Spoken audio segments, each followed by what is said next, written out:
ಮಾಡಿಕೊಂಡ ಗಂಡ ಇದ್ದರು ನಿನಗ ನಾನ ಬೇಕಂದಿ ನೀ ಸಿಗಲಿಕ ನಾ ಸಾಯ್ತೀನಂತ ಗಾಜಿಲ ಪೈಕೊಂದಿ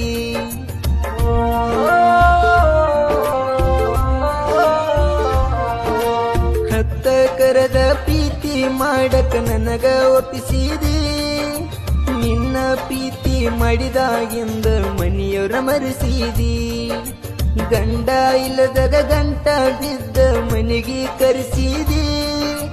ಶಿವರಾತ್ರಿ ದಿನ ಮನೆಯಾಗ ಹೋಳಿಗೆ ಮಾಡಿ ಉಣಿಸಿದಿ ಮದಿಗಾದ್ರೂ ಮಾಡಿದಿಲ್ಲವ್ವ ಇರಲಿಲ್ಲೆನ ಹಾಗ ಹರುವ ಮದಿಗಾದ್ರೂ ಮಾಡಿದಿಲ್ಲವ್ವ ಇರಲಿಲ್ಲೆನ ಹಾಗ ಹರುವ ಈಗ್ಯಾಕ ಬಿಡಲಾತಿ ನಡುವ